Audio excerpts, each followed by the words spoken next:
भानुकगपूष हिरण्यगर्भा मरीच्यादित्य सवितर्क भास्करेभ्यो नमः।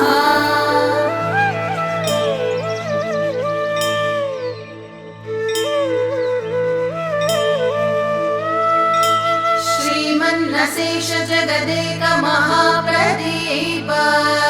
सच्चेतनाप्रद जगद्धित कृत प्रताप तेजस्वरूप करजाल विमृष्ट पाप मित्रान्वहं मम विभो कुरु सुप्रभातम्। ऐश्वर्यमीश दिश पावकरूप वह्ने ज्ञानं च देहि परमेश्वर रूप शम्भो मोक्षं प्रयच्छ च जनार्दन रूप विष्णो नीरोगतां दिश रवे कुरु सुप्रभातम्। स्रष्टाखिलस्य जगतश्चतुराननस्त्वम् भर्ता च लोकनिवहस्य हरिस्त्वमेव हर्तासि भूतमिततेर्विषमेक्षणस्त्वम् सूर्यत्रिमूर्तिमय मे कुरु सुप्रभातम्। प्रातः प्रभाच्छुरितपूर्वनगाग्रसानो रम्येन्दिरासदनशोभन दिव्यभानो सायं प्रभाभिरविपूरितचित्रभानो भानो सुधीड्य सततम् कुरु सुप्रभातम्। धर्मात्मनां सुविदुषां समनुग्रहाय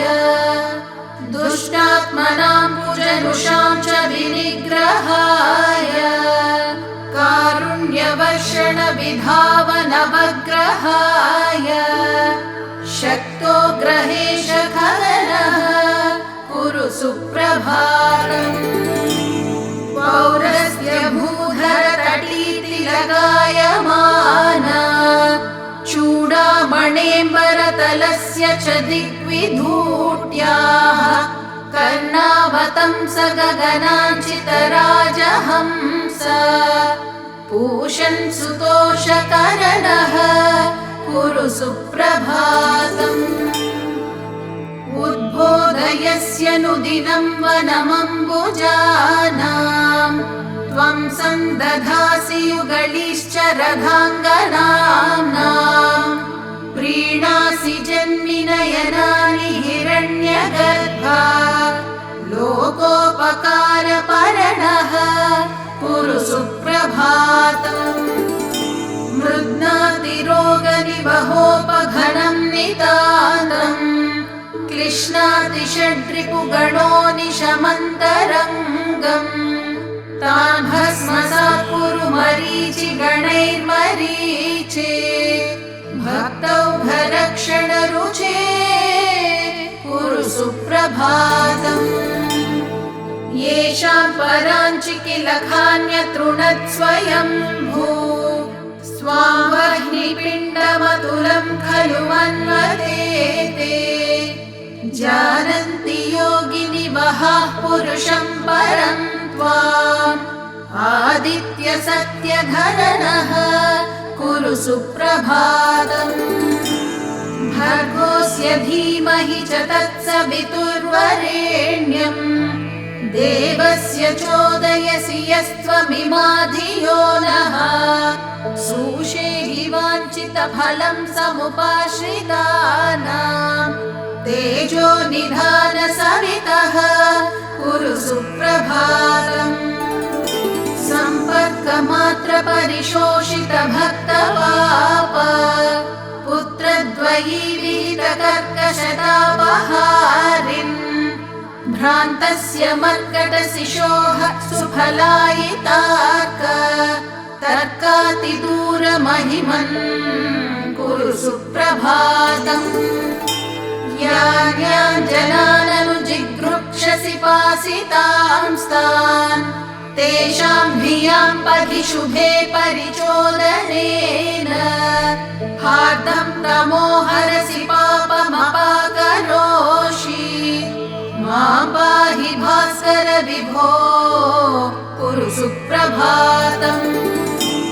ध्येयः सुवर्णमय आपृणखादिरण्यश्मश्रूर्हिरण्यमय केशयुतोऽब्जनेत्रः पापापहो निज सुमण्डलमध्यवर्ती साक्षी त्वमेव भगवन् कुरु सुप्रभातम् उद्यन्मरीचिचय रञ्जितपूर्वसिन्धो नानारुजार्जितजनावनलोकबन्धो रोगादिहेतुकृमिजालविनाशकाङ्घ्रे कोऽन्योऽभिषङ्गमरवे कुरु सुप्रभातम् दृष्टैव यन्तु अरुणस्य शुभां प्रभां ताम् नक्तं चराः सपदि दिक्षु विदिक्षु लीनाः अन्ये जनाश्च नितरां तव दर्शनोत्काः लोकैकलोचन विभो कुरु सुप्रभातम्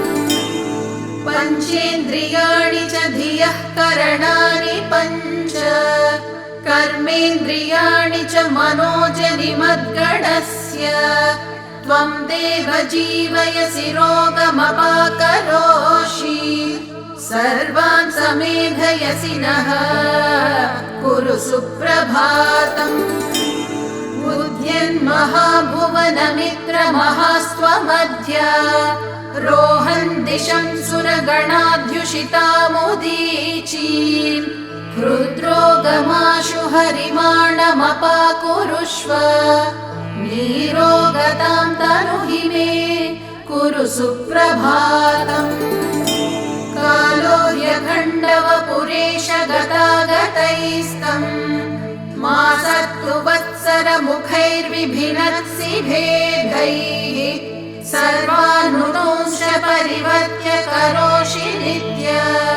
नूत्नं चराचर जगत् कुरु सुप्रभातम् शर्म प्रधा किल जगज्जन कर्म साक्षिन् वर्मायितांशु गणपञ्चरकाश्रितानाम् धर्मात्मरक्षण चण प्रणवादिदेव रोगौघनाशन रवे कुरु सुप्रभातम्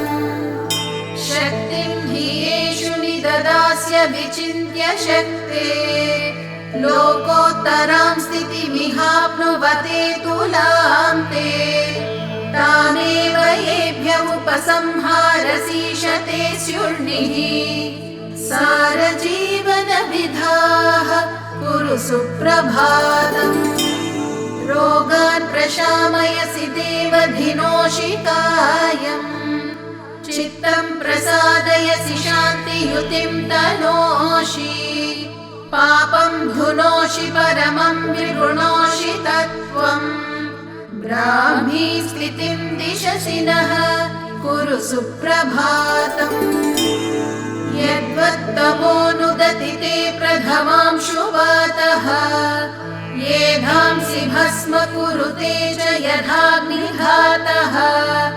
ज्ञानं तथैव कुरुते किल कर्म भस्म तद्धेहि कर्म दहनं कुरु सुप्रभातम्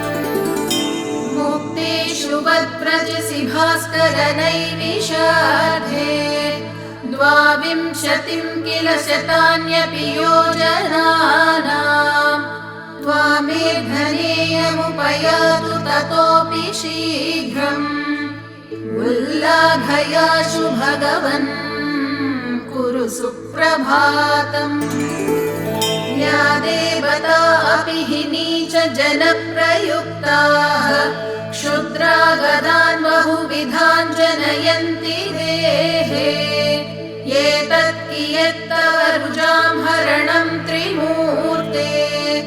रुद्रोगमाशु हर मे कुरु सुप्रभातम् दोषं मदीय हृदये नयने च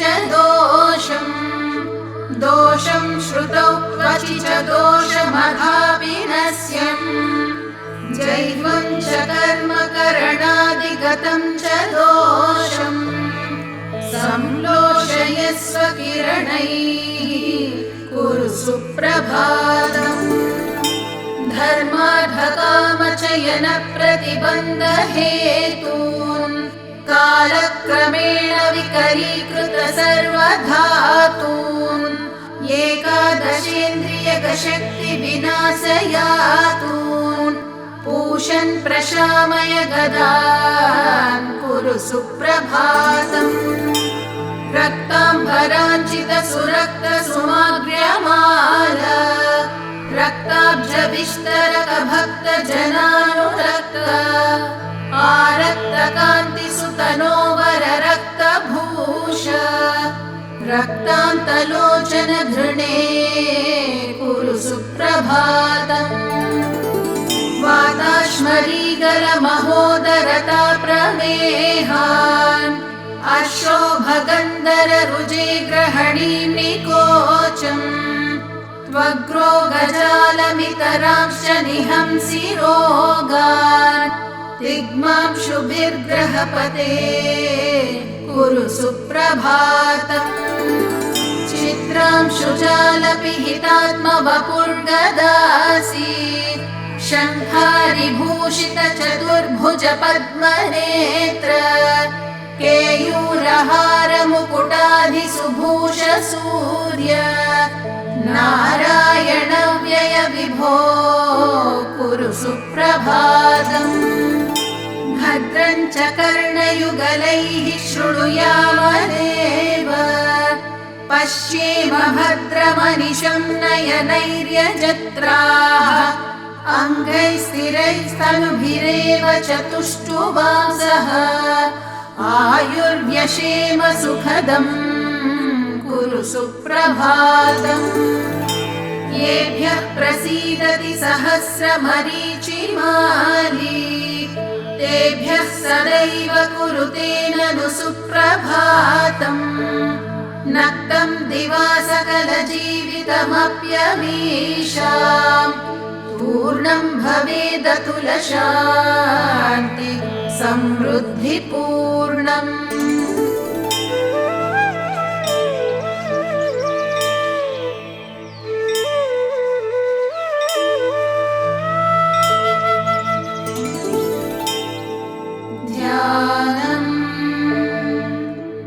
ध्यायेत् सूर्यमनन्तकोटिकिरणं तेजोमयं भास्करम्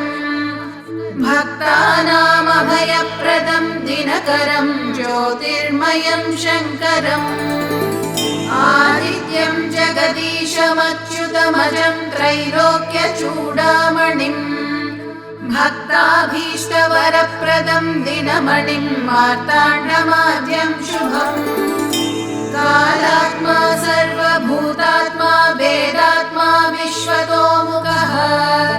जन्म मृत्युजरा व्याधि संसार भयनाशनः ब्रह्मस्वरूप उदये मध्याह्ने तु महेश्वरः अस्तकाले स्वयं विष्णुः त्रयीमूर्तिर्दिवाकरः एकचक्ररथो यस्य दिव्यः कनकभूषितः सोऽयं भवतु न प्रीतः पद्महस्तो दिवाकरः पद्महस्तः परज्योतिः परेशाय नमो नमः अण्डयोनिर्महासाक्षी आदित्याय नमो नमः धर्ममूर्तिर्दयामूर्तिर्सत्त्वमूर्तिर्नमो नमः सकलेशाय सूर्याय क्षान्तेशाय नमो नमः क्षयापस्मारगुल्मादिदुर्दोषव्याधिनाशनम् सर्वज्वरहरं चैव क्षुक्षिरोगनिवारणम् एतत् स्तोत्रं शिवप्रोक्तं सर्वसिद्धिकरं परम् सर्वसम्पत्करं चैव सर्वाभीष्टप्रदायकम् सर्वसम्पत्करं चैव सर्वाभीष्टप्रदायकम् ॐ सूर्यनारायण नमः। ॐ सूर्यनारायणाय